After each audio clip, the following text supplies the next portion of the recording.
Sabrina, don't just stare at it, eat it.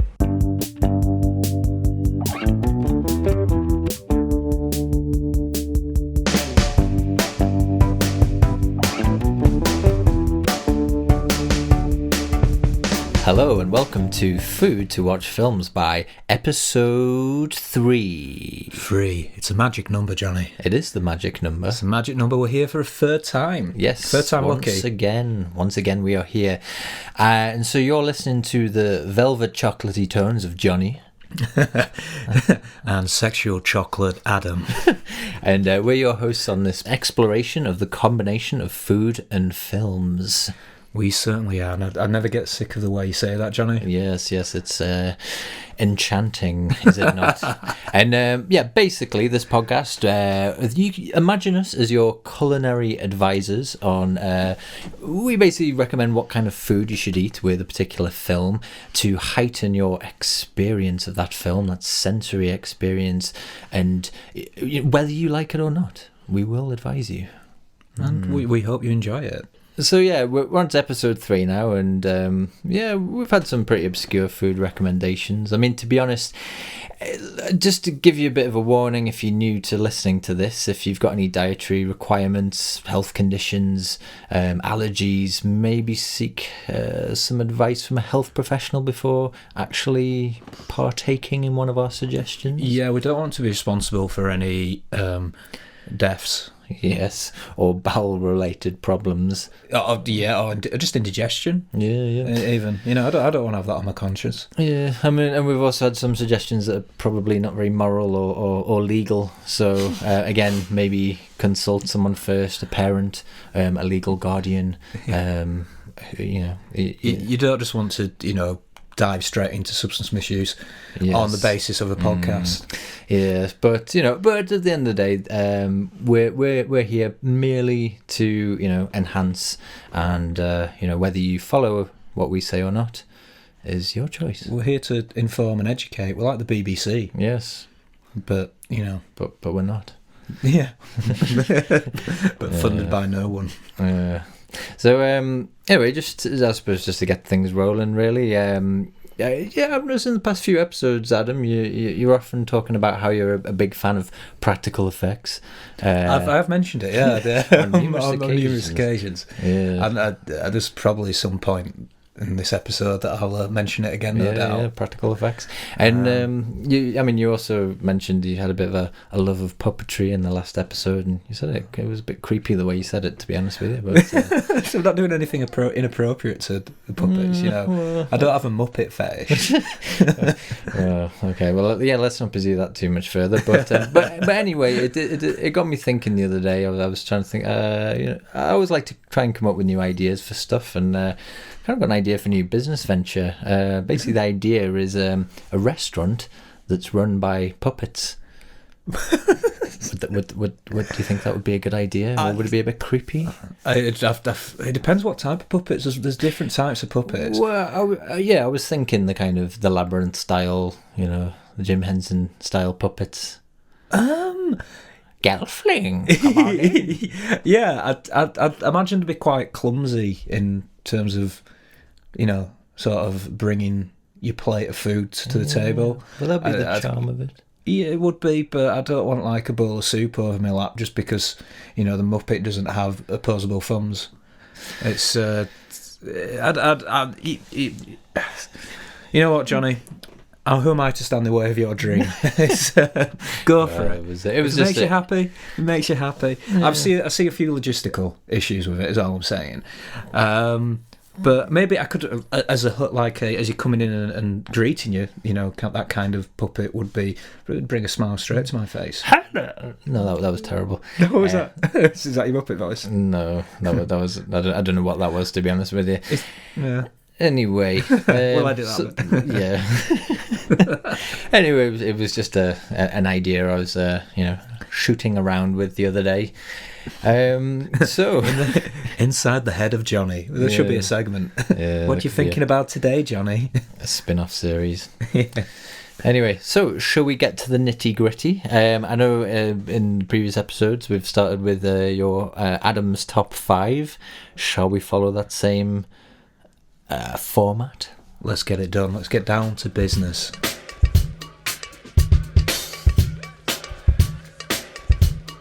Cause this is Adam's Top 10. I mean 5. Yeah. Okay. Do you want to introduce your top 5 then? Yeah, so... Tell us about it. We've not really mentioned what the kind of... Because we have a bit of a general theme with each episode. Usually. Last month was very Bowie-centric in honour of Mr. David Bowie. Yeah, the big man. R.I.P. See you at the crossroads. Wasn't that a blazing squad squad? A blazing squad song. Actually, they covered it. It was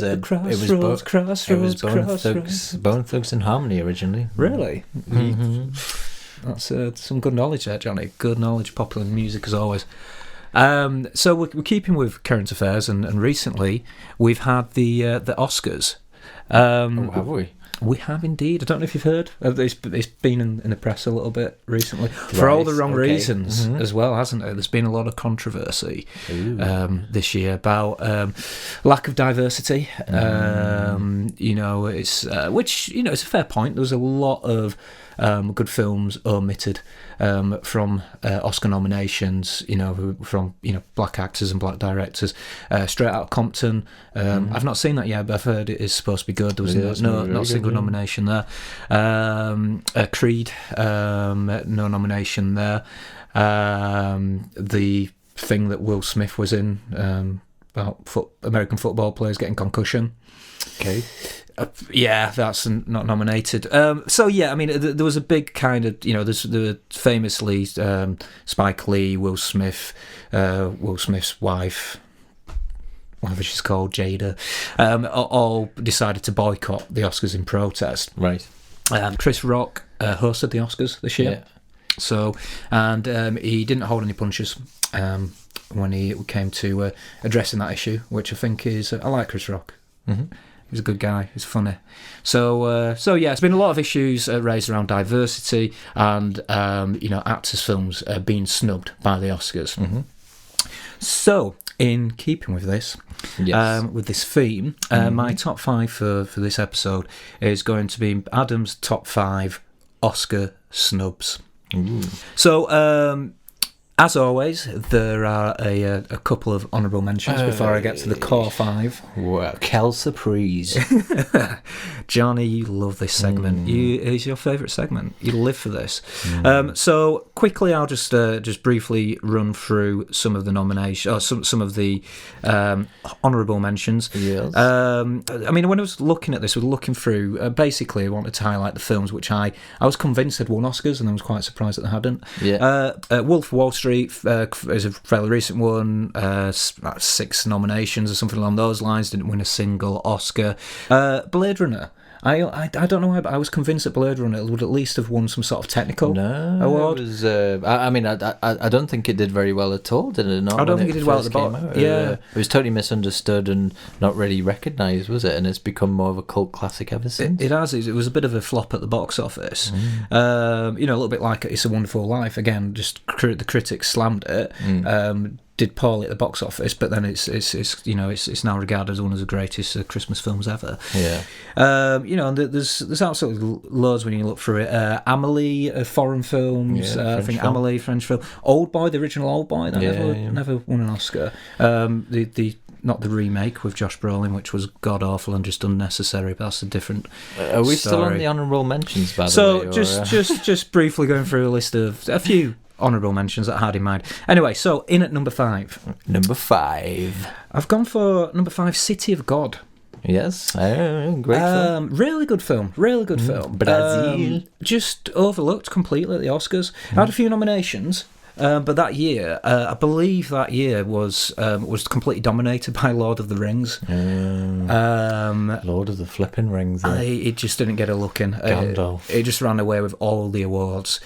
Peter Jackson, just took everything. And City of God, it just missed out on any nominated category. Anyway, number 4. Number 4. I've gone for King Kong.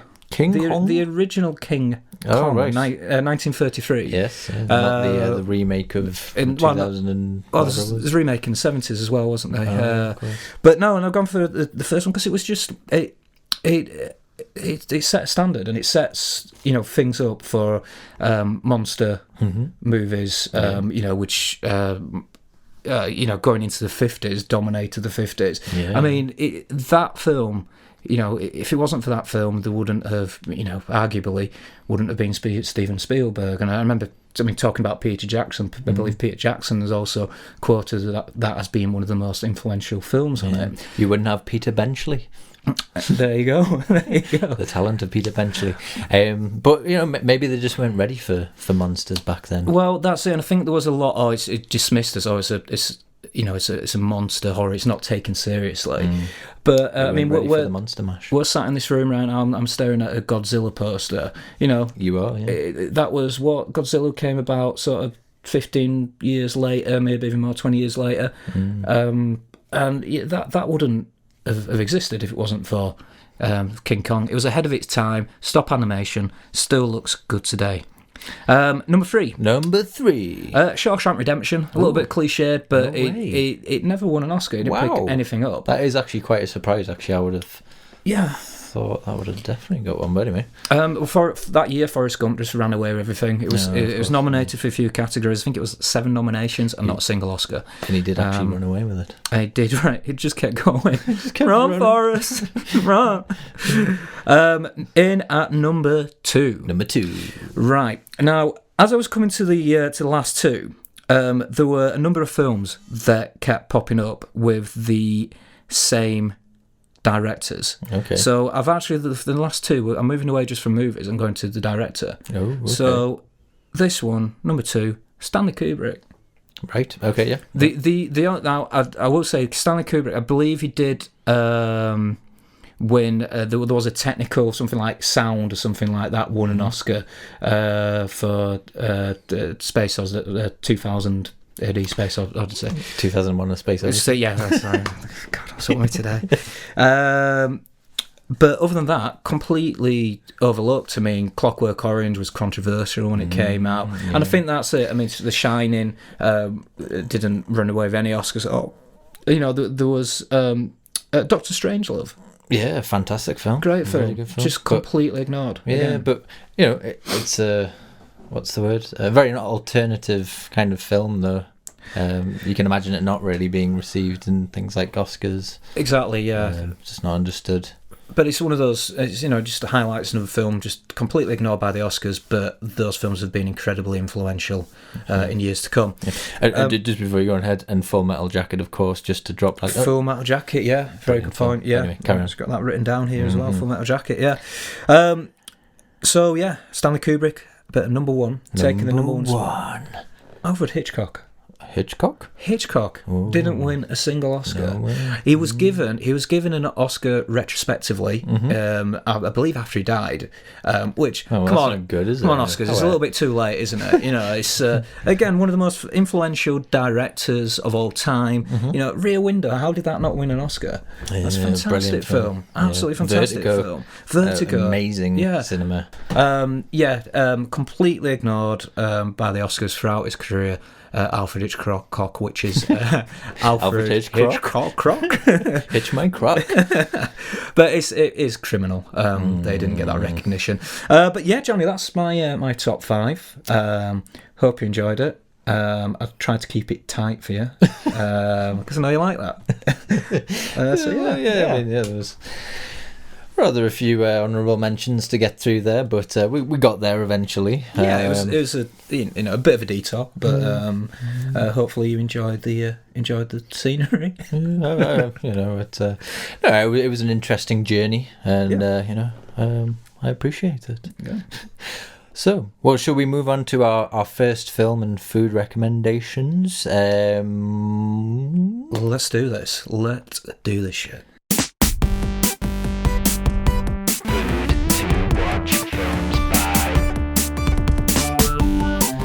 Okay, so that brings us on to our first film and food suggestion. And obviously, following on from that Oscar top 5 related theme, we're now going to look at the recent film, The Revenant, starring Leonardo DiCaprio and directed by,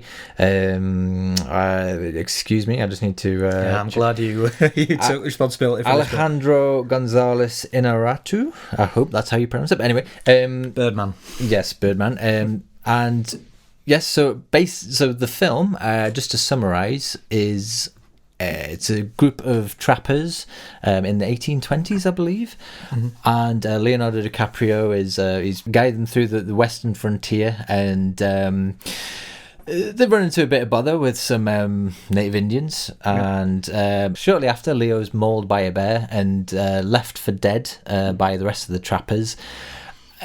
Also following his son being murdered by Tom Hardy, who's one of the trappers in the group. And the rest of the film is Leo's journey through the western frontier, trying to get back to where the group are to get his revenge, enact his revenge on Tom Hardy. What a dick. Total dick in this. Real dick. Total D. Yes, total D-bag. So for me, it was one of the most immersive films I've seen for a really long time. Due to the camera techniques used, I don't know if you noticed that kind of that style where you place directly within the action, and as the action's going on, the camera's moving around, it's going from one character to another in continuous takes. It gets there's a lot of the camera work is very personal, and it's really predominant in the action sequences, which are brutal.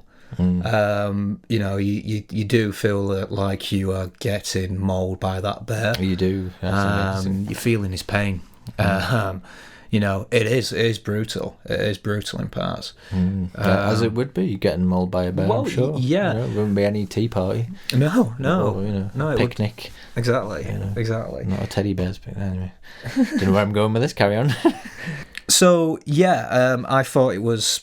You know, the look of it, fantastic. Performances, well, Leonardo DiCaprio. Yeah.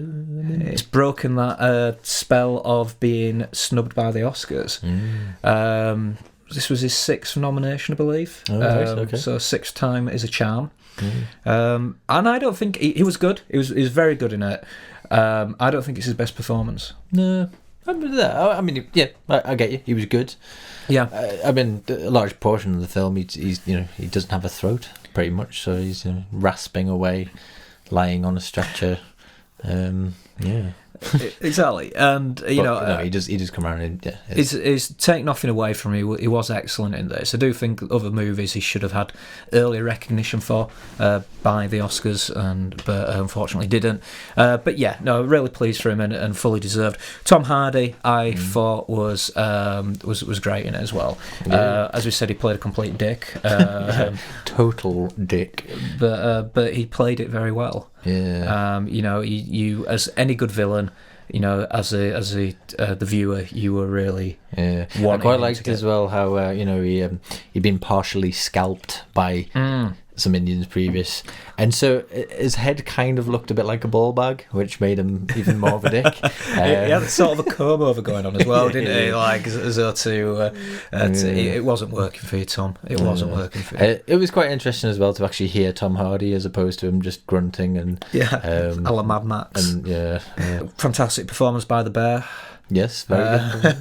The best bear acting I've seen in a long time. It was it Andy Serkis though? I believe so. Yeah. He gets around, doesn't he? He does everything. I think he might have been also played a horse at one stage. Oh right. Yeah. I remember that horse. Yeah, very good performance there. Exactly. Anyway, we digress. But I mean, at the heart of this film as well, it is it's a double whammy of survival and revenge. Yeah. Two very good themes, basically. Exactly. And themes that will be picked up later in this podcast. Just as a little hint there. It's very Oscar-centric, is this episode, but also there's a theme of revenge. Rowenge. Anyway, I think we should get onto the food suggestion for this film.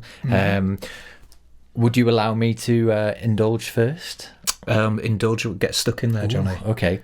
Well, my food suggestion, I'm coming at it as trying to imagine how to kind of immerse yourself in that Western frontier world. To put yourself in Leonardo's place. During the film, there's a lot of trees, looking around at trees. So I was considering the first step is to look around your house, get any house plants you've got. Assemble them around you. If you haven't got any house plants, go outside. Pull a couple of branches off a tree, stick them next to you, and then can you remember that Billy Bear meat that you can get in supermarkets? How is that still legal? I don't know how it's ever been legal.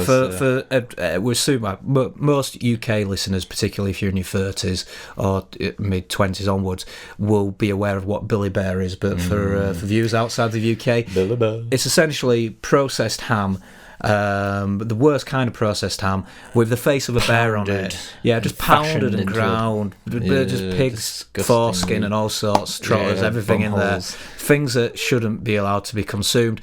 Pounded into a meat and then a stamp of bear's face on it, a smiling bear, to make it... And feed it to the kids. Feed it to the kids, because kids love bears. Yeah, they love bears. They love eating bears. They love eating bears' faces. That was my dinner. That and a carton of Umbongo. Pretty much my lunch at school. Yeah. So, but it was interesting actually, because when I was looking into this, because I thought of other bear type foods, Pom Bar crisps, or was it Pom Bear? Pom Bear. Yeah. Pom Bear. You've got gummy bears. You got Lindt chocolate bears.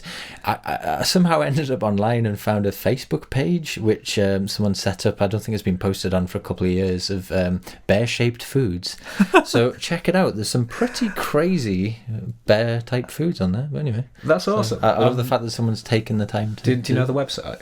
They got the... It's just a Facebook page, bear-shaped foods. Oh, right. Sorry.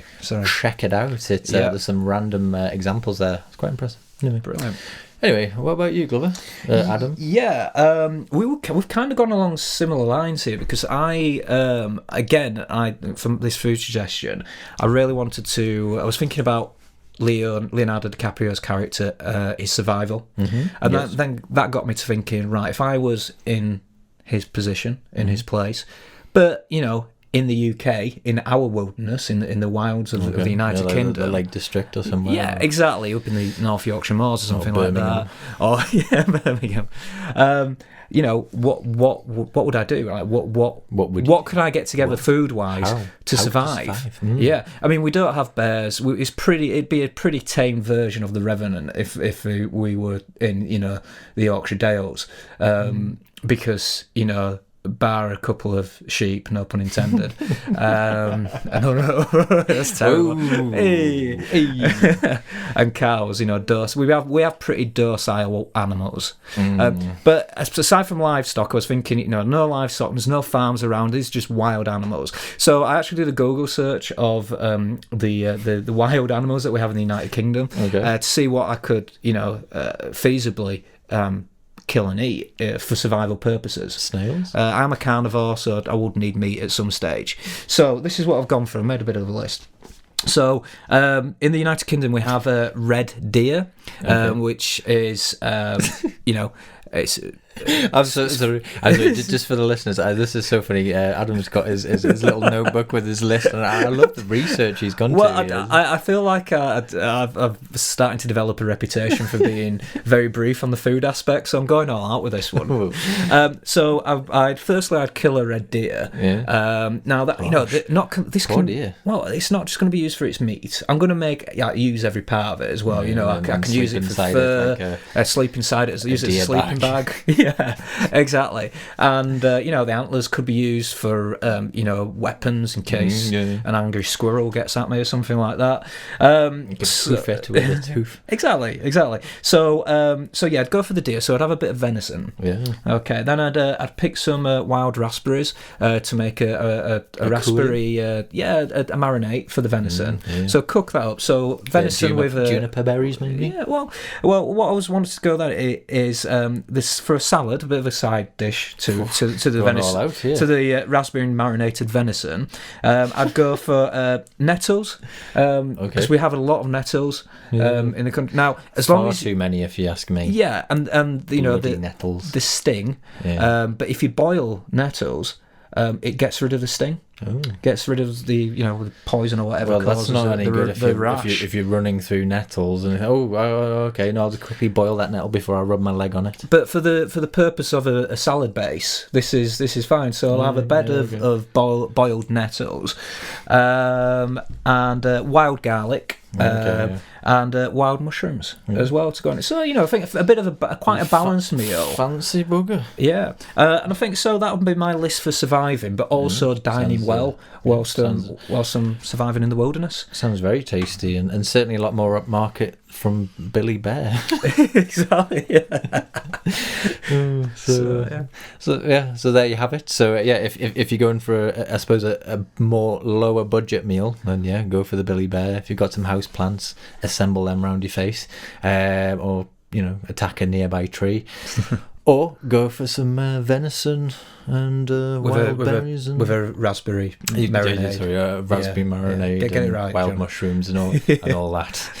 So that sounds very nice. Yeah. So I think that's that for that one. Shall we move on? Let's do it, Johnny. Okay, so got a little surprise. I'm gonna do a top 5. Yeah, you're kind of jumping on my bit here. There is a reason. Basically, I'm not really that fussed about the Oscars, to be honest with you. I don't know. I think there's something about watching people get recognition for stuff. Personally, I don't think we should get recognition for anything. I think you do better if you don't get recognition. We mentioned it on when we were reviewing Whiplash, on episode 1. There's that line that the two most harmful words in the English language are "good job." Yeah, and if someone were to say that to me, I would think, is that it? I prefer someone to say nothing, and then I'll go away and I'll come back and I'll do it better. Anyway, that being said, if you'd like to review the podcast, please do so. We like your feedback. But basically, what I'm going for here is more of I suppose an alternate top 5, alternate Oscar. Someone who's perhaps not that bothered about watching the Oscars. What other films could you watch that would probably never make it into the Oscars? And I've gone for a top 5, and by no means they're not bad films. I thoroughly enjoyed each and every one of them. Some of them a bit random, more random than others. Obviously different budgets from that of the Revenant and Star Wars, etc. But so here we go.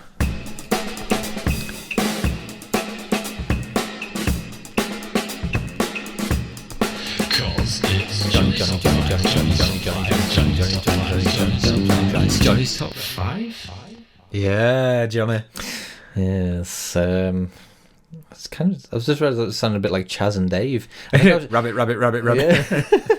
I think initially I was trying to go for something that was a bit Beastie Boys because of the beat, but yeah, definitely more Chaz and Dave, I think. Anyway, so I'm just going to run through this top 5. So as I said, it's recommendations for anyone who wants something a little bit different from the Oscars, and here we go. In at number 5, high schooler Ginger Fitzgerald is about to bring a whole new meaning to the phrase "she's a nightmare when she's on her period" when she is bitten by a werewolf shortly after receiving her first period. Soon, no curious teenage male is safe from her newfound urges, i.e. their flesh.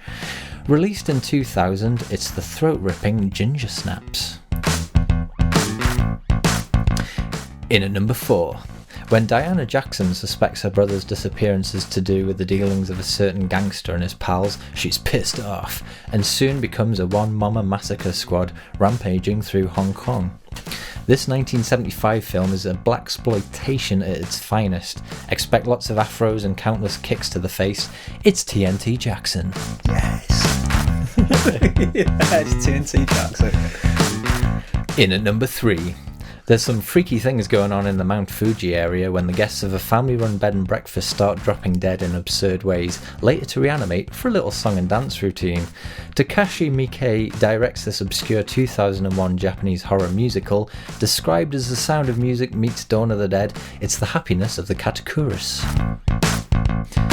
In at number 2, Bruce Campbell stars as a cocky businessman who unwittingly becomes part of a mad scientist's experiment when his brain is surgically combined with that of a KGB agent, and soon they have to find a way to work together to track down the gypsy woman who killed them both. Expect low-budget props and effects, low-budget one-liners, and all-round awesomeness. It's the 2005 comedy chaos, The Man with the Screaming Brain. And finally, number 1. Roy Scheider has once again landed in deep water, but this time there's no sharks involved. Well, not that of the aquatic variety in any case, more the devious, porno-producing, drug-pushing, money-grabbing John Glover variety. A tale of blackmail, revenge, more blackmail, a bit more revenge, further blackmail, and ultimately more revenge. It's John Frankenheimer's 1986 thriller, 52 Pickup. Whew. Breathe, Johnny. Wow, I don't think I've ever said so much without stopping, ever. I enjoyed that. I was literally just sat back enjoying a beer while you were going through that. Yeah. Watching you do your thing. Thanks. It was good. Yeah. So ultimately, there's some recommendations there for anyone who wants a bit of an alternate experience from the Oscars. And obviously, we're going to move on with and look at, well, the number 1, 52 Pickup as our next film and food recommendation.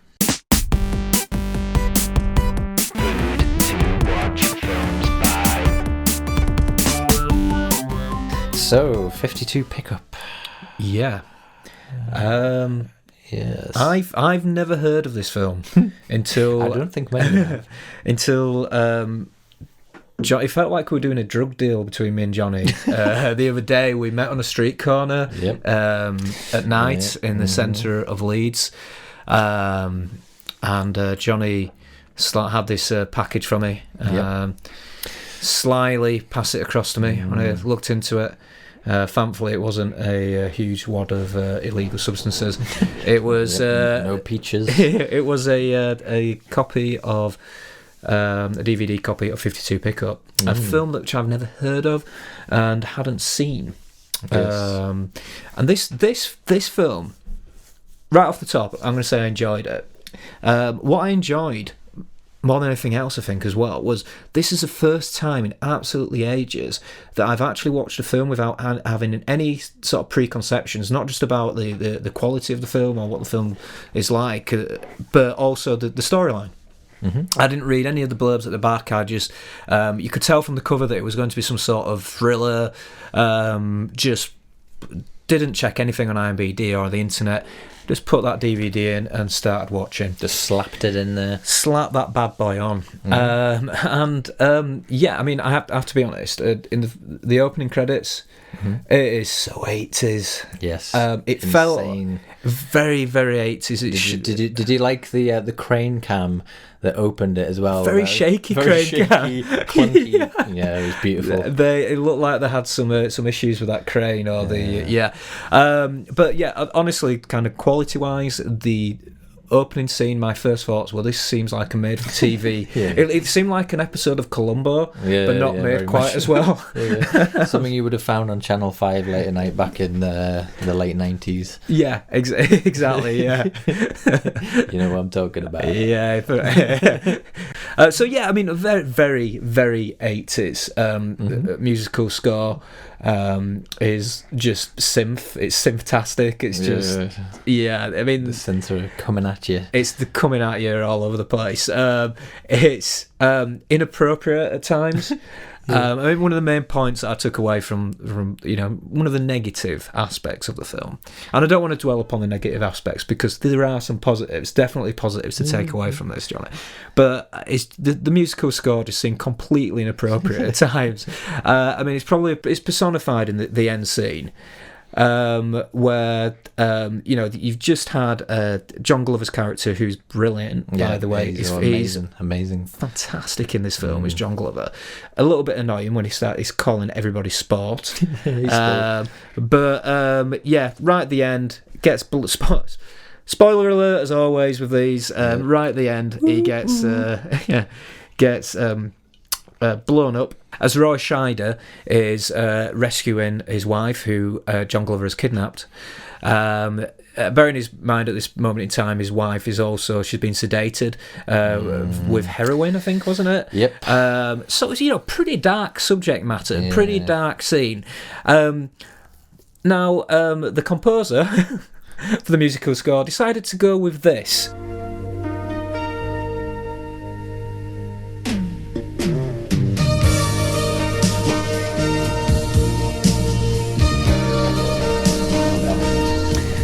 Wow. It's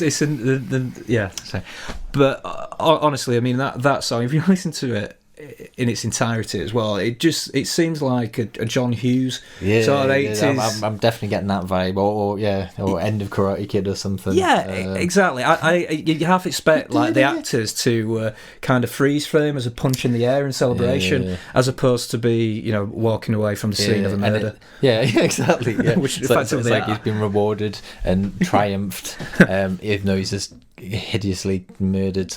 And to be honest, it's typical Roy Scheider fashion, because he's known for murdering sharks in equally similar ways, in very creative and calculated ways, just as he does here. I mean, Jaws 1, the shark gets a barrel in the mouth, he blows it up by shooting his gun. Jaws 2, he's a bit more crafty this time. He lures the shark out with a group of scantily clad teenagers, and then he makes the shark bite on an electric power line. Again, he just won't stop. He has an obsession with blowing people up. He didn't. I'm going off a bit off subject here, but it's just reminded me of something. Weren't you in a band, Johnny? Didn't you have a song dedicated to Roy Scheider? Roy Scheider, yes, we did. Did I dream that, or was that actual? No, we did. We were a bit obsessed with obviously the Jaws 1, Jaws 2. Not so much Jaws 3, and we'll not talk about Jaws 4. But yes, we were in a band, Voo Department, back in the back end of the 90s, and yes, we had a bit of a homage to Roy Scheider. And maybe I might play a bit of a clip of that at some point. Can people find it online? I don't know if I've ever heard it. Actually, why don't we have it as the outro to this podcast? Yeah, good idea. Good idea. There we go.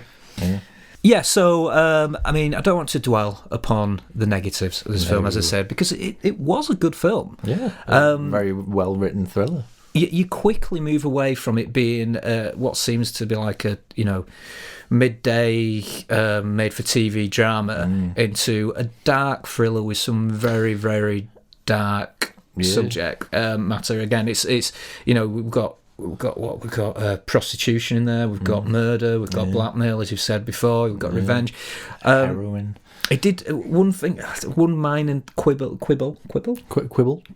that I have was that it kept switching in terms of who had the upper hand. It wasn't clear at times, so it seemed like John Glover was in control, and then it seems like Roy Scheider got the upper hand. But but I think that's where the name comes from. It's almost like playing cards. Sometimes one person might seem like they've got the upper hand, or is bluffing, and then it turns tables the other way. And it was constantly upping the ante in the film. It started off as an innocent, can't say blackmail's innocent, but a straightforward blackmailing, and it just kept getting more hardcore as Roy Scheider wasn't going to just let himself be blackmailed. And no, you do not fuck with Roy Scheider. You don't. And, no, I mean, see the countless trail of dead sharks. It really, Roy Scheider, underrated as an action hero. He should be up there with Bruce Willis. Yeah, well, he started his career as a boxer, and he was quite successful, actually, a welterweight boxer. I never knew that. Yeah. Anyway, so it's definitely, I'd say it's worth a watch. I mean, it's not you know, it's a bit of a low budget film. It's not got the production quality of, you know, the Oscar style films, but yeah, it's worth a good watch. It's a bit of a gas. And John Glover is brilliant. He's just crazy. I always think he looks a bit like a kind of less freakish looking Gary Busey. Do you know what I mean? He's got that. He's got like very elongated features, hasn't he, as well? But it's kind of creepy. Yeah. It's he always looks like he needs a good night's sleep, I think, as well. He looks a little bit scruffy. Like he's been burning the midnight hour. Midnight lamp, midnight oil. Like that. One of them, midnight oil. We got there anyway. But which is perfect for this character because you know he's in the porn business, a bit of a party guy. Did you see the pick out the Ron Jeremy cameo? No, I didn't. It's when they're having the party and the camera's going around and there's naked women around, and you see Ron Jeremy in the background, looking like he's about to do his thing, doing what Ron Jeremy does best. Was he not just doing what Pablo did, and was he not just naked wrestling men? Busty women. So should we get onto the food? Let's do it. I think I went first with the food last time. Do you want me to go first again, or you this time? No, go. I'll jump in there. Yeah. I'll jump in there. So for this one, yes, I've gone for a chicken Kiev. Oh, right. Let me explain why. Bernard Matthews. No, well, I've got a good quality chicken Kiev. It's irrelevant. Yeah. The reason why is chicken Kiev. Popular in the 80s, particularly in England, came over the late... Did a bit of research on chicken Kievs before I decided this as well. Came over the late 70s. Mm-hmm. Marks and Spencer's introduced them. Don't know if you know that. No. Yeah, Google, it tells you everything. But yeah, chicken Kievs is a bit of an 80s dish. Yeah. Really. This represents that. This is a very much a product of the 80s. It is. And on face value, a chicken Kiev, if you're just presented with that, looks quite bland. What's this breaded chicken? What's exciting about this? Garlicky filling. So at the start, it's pretty bland, and you think pretty boring until you dig into this, and then you get a burst of excitement. There's more depth to it. There's more depth than you realise. And butchery, garlicky, parsley. Exactly. You've got madness. You've got that burst of flavour, and this is how I feel about the dripping. It's dripping. Sorry, I like Kievs. I can tell. There's a little bit of drill just went on my shoulder, Johnny. Sorry, John is just dripping all over the place. I love the Kiev. Love the Kiev. But yeah, that's exactly, it represents perfectly the storyline of the movie. It starts off very 80s, very generic, and you could dismiss it as that until you give it a chance, until you stick that fork and that knife into it, get to the centre of that, and you've got this burst of flavour. I'm with you. You've got a lot of payoff. You up the ante, and there it is. And maybe even that explosion sometimes when you cut into a Kiev and kind of the filling sort of explodes out, that hot oily magma, that could represent the explosion at the end. That climactic explosion. Nice, tasty. Well, for me, I suppose I've harped on a bit about Roy Scheider's Jaws shark killing, and so I was thinking maybe you want to think about indulging in his usual and his previous victories, his previous conquests, to give him that strength to finally overcome this John Glover. So I was thinking, like a char-grilled shark steak, for instance, and maybe a pack of cigarettes to go along to get that smokiness of how he usually blows up and chars his victims. He was smoking a lot of cigarettes, isn't it, in this film as well? Yeah. There was a lot of on-screen. Roy Scheider seemed to have a cigarette in his mouth in pretty much every single scene. They love cigarettes. So shark and cigarettes could be a film. That's the name of your next band, isn't it, Johnny? Maybe we could recreate coffee and cigarettes. Coffee. You just get a shark laid out in front of you and a pack of cigarettes. There you go. Good film as well. Yummy. Yeah, very good film. Jim Jarmusch. Yeah. So there you go. You can either have a chicken Kiev or shark steak and cigarettes. So yeah, there you have it.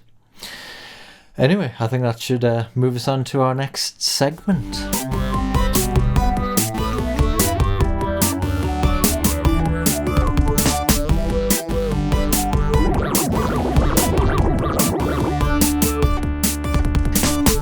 Okay, so in the last episode we introduced a new segment to the show, films not to eat food by, and we introduced a new character, Pablo, and we're going to keep it as part of our podcast, and we've invited Pablo back again. So, Pablo, are you there? Howdo. Hello. You alright? Hey, Yeah. Pablo. Yeah, very well, thank you. Now, obviously, in the last episode there was a lot of talk of murders, and how many have you killed this week? Well, yeah, I mean, it would be churlish for me to say at this point, but I'd like to say officially for the record, I've not killed anybody. Hi there, listener. I've just got to pause it right there because I just realised I completely forgot to reintroduce the concept behind Pablo's segment. I guess I just assumed everyone would have listened to episode 2 and would therefore know what's coming next. Basically, Pablo's about to suggest a film not to eat food by, usually that of the gory variety that you might want to avoid eating food by. Also, just to further warn you, we think Pablo might be a serial killer. Okay, so now you're up to speed, on with the show. I may well be boiling skulls for my own ceramic business, which is doing very well. I make nice little plant pots out of them. They're reclaimed. They're not in any way associated with the disappearances. And that's all I've been briefed to say. Good. All right, then we'll move on then.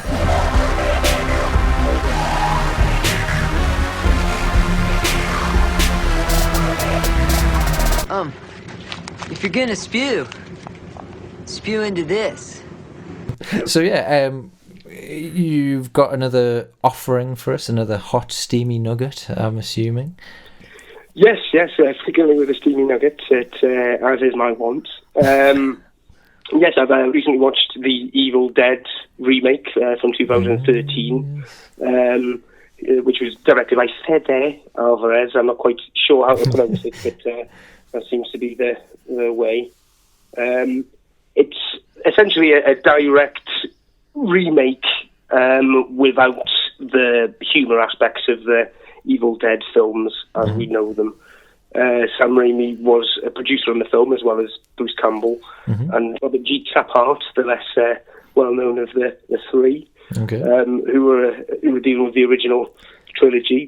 And this film is just essentially a group of 20-somethings, five, and here's a little quiz for the pair of yous. Their names are David, Erica, Maya, Olivia, and Natalie. Now, is there anything potentially significant about those names? Give you a few moments if you potentially can work it out. Derek, Maya, Natalie. I think the order's specific. You've got David, D, Erica, Eric, E, Maya, M, Olivia, O, and Natalie, N. Demon, yes, indeed. So that's it there. That's clever. Oh, a demon, eh? It's a nice little touch. quite But clever. this film is essentially, it starts off very quickly, as with last episode. You had a bit of time for your flatbreads and your pitters and whatnot, but this time, you start off with a burn-in within about 3 to 5 minutes. So, I get in there quick with any food offerings. But, it's Maya of the five is a recovering drug addict, and they go off to the cabin in the woods, as those who may be familiar with the Evil Dead know, or just general horror films. Yeah. The trope, as it is known. But they go off there to try and get her off heroin, and lo and behold... A wise choice of location to do that. Well, could go I wrong? find, on paper, it's really good, but I don't think you really make account for supernatural or even demonic goings-on via some sort of book wrapped in flesh. But for the gorehound out here, it's very excessive with the blood. On one specific scene, they use 50,000 gallons of blood for one specific scene in the film. So that's an indication of the content.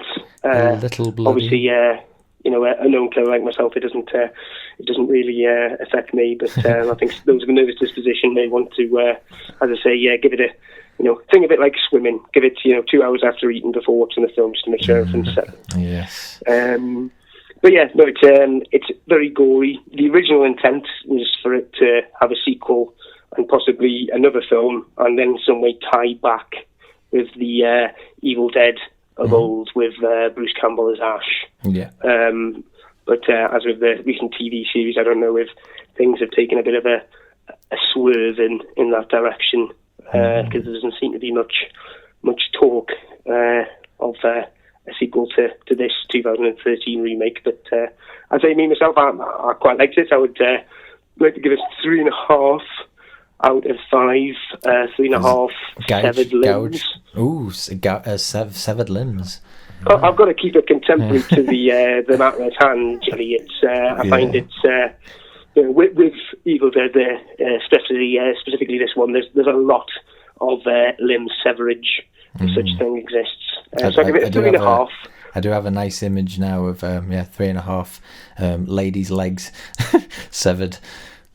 Why have you got? Well, I find that may be a constant in your psyche, Johnny. I don't want to traipse where essentially a trained psychological mind needs to go to unlock these dark mysteries. But yes, 3.5, and I think the half is quite apt, considering it's severed limbs. Cause sometimes you might make a mistake, you might have to go back for the other half. Yeah. But not this time, 3.5 severed limbs.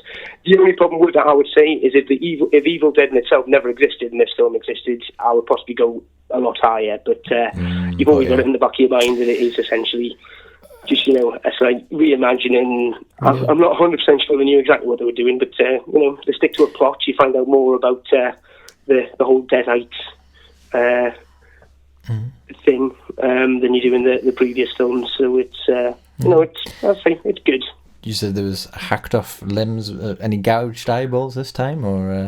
I'm trying to remember gouged eyeballs. There wasn't there's nail guns involved. Somebody gets a hypodermic to the eyeball, which it doesn't seem to affect them as much as you would think, but it definitely, there's one poor guy in this who gets beaten up on quite a lot. But yeah, it's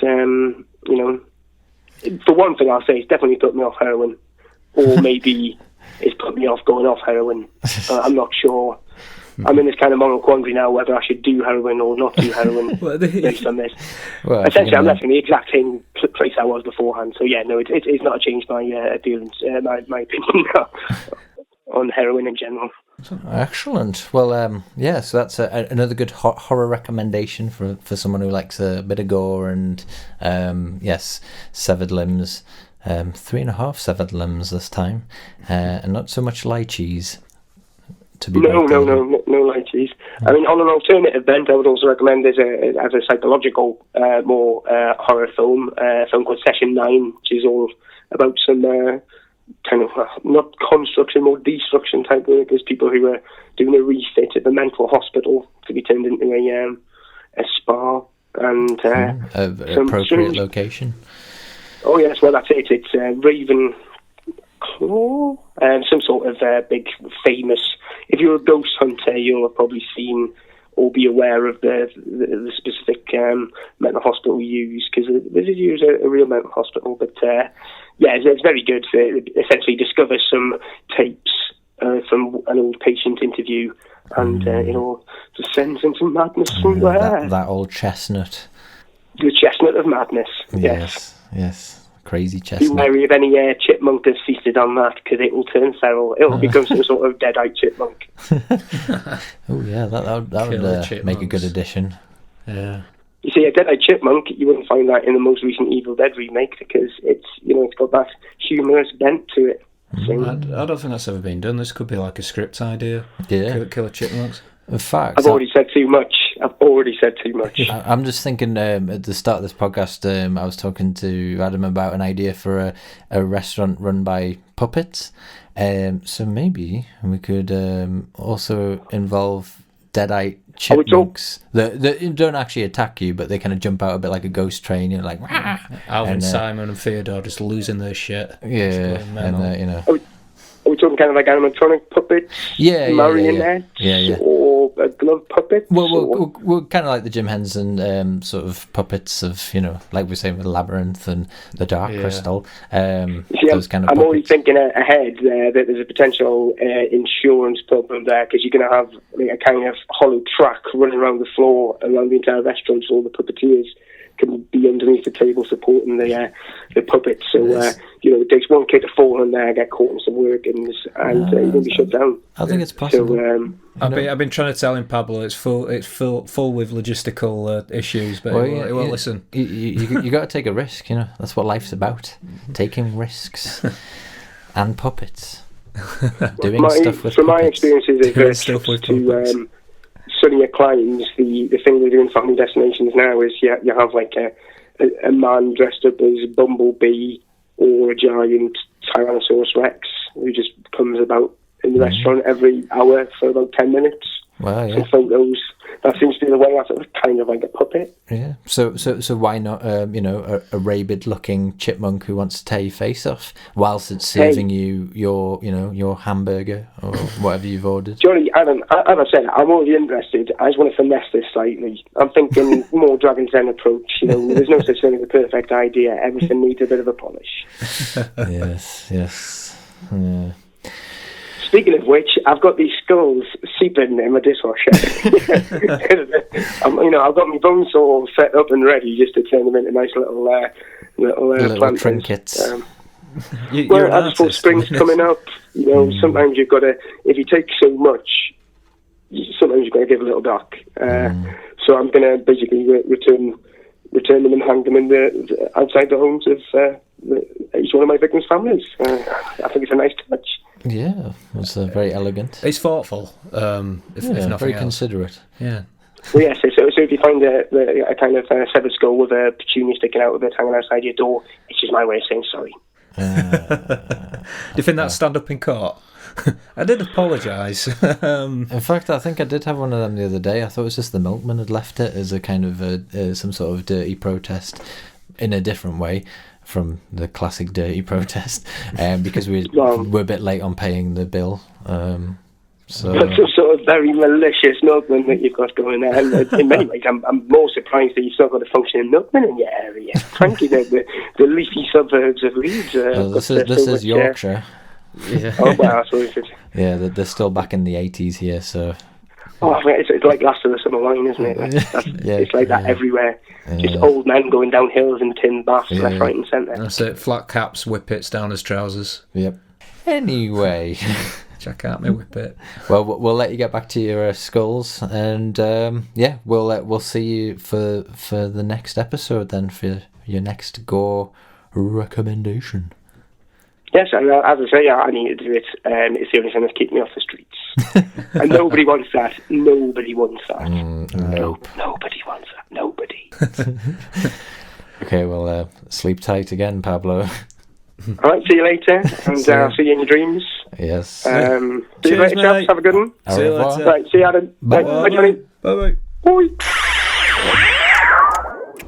He's the right card, that Pablo, isn't he? Psycho killer, qu'est-ce que c'est? Yeah, indeed. Yes, very Patrick Bateman. Anyway, so as we're coming to a close now, just before we go, we've got a couple of listener suggestions to read out, and the first one is from a KTG, and It's in relation to Kenny G. possibly, yeah, possibly. Uncle Kenny. And she suggests a Mars movie marathon, in which you'd watch The Martian, Total Recall, and John Carter, where you can only eat Mars products, so Mars bars, Snickers, formerly Marathon bars, and so you get that kind of Mars experience. That's a lot of Mars bars for the length of time that the movies will last as well. I mean, that is a recipe for diabetes, really, that we're suggesting there. I like it. I like it. Yeah, a bit of acid reflux from all that chocolate. Yeah. Yeah. And and you've got a couple as well, haven't you? No? So we have a suggestion from Rebecca, who, after watching Pan's Labyrinth, which she describes as being a dark fairy tale full of rich visuals, she would go for something like a rare fillet steak, full of flavour, with a red wine dew and some buttered veg thrown in there as well. So, Buttery veg. So yeah, Like a bit of buttered veg. does that do anything for you, Johnny? Yeah, sounds very nice. I like a bit of steak, a bit of peppercorn. Yeah, not bad. Good work, Rebecca. And then we also have Gaz, who says tremors, and he's gone for sausage and mash. And yep, No explanation. Okay. Just sausage. Fair enough. No. Well, so thanks, Gaz. Thanks for that. I suppose that film is what it is, and it's, I'm assuming the sausage represents the tremors, and you can play with it like it's coming through the mash, poking up. Yeah, a bit of another interactive experience. You could maybe have some peas on the side, and there could be the little, the people trying to get to higher ground, and all of a sudden the sausage pops up and swallows the pea. Yeah, that sounded very weird. It did. Thanks, Gaza. Thanks for the suggestion. Yeah. So yes, thanks for those listener suggestions. And if anyone listening now, if you've got a listener suggestion that you'd like us to read out, you can tweet us at FTWFB podcast. We've also got a Facebook page, Food to Watch Films By, and you can actually email us. And now, since last episode we didn't know what our email address was, and actually Adam, you incorrectly read out our email address. It was a guess. It was total shot in the dark. So if you would like to email us, if you're not a user of social media, then you can email us at ftwfbpodcast@gmail.com. Catchy. Yes. Catchy as always. So, send us your listener suggestions. And, that brings us to a close of episode 3. So, we'll be back again the next month. And you never know, there might be another little treat or surprise in that time as well that we might release. So, look out for that. So, unless you've got anything else to say, Adam, I think that's it. No, I have nothing to say, but good night and good luck. Yeah. Yes, good night and good luck, and we'll see you later. Bye. Bye.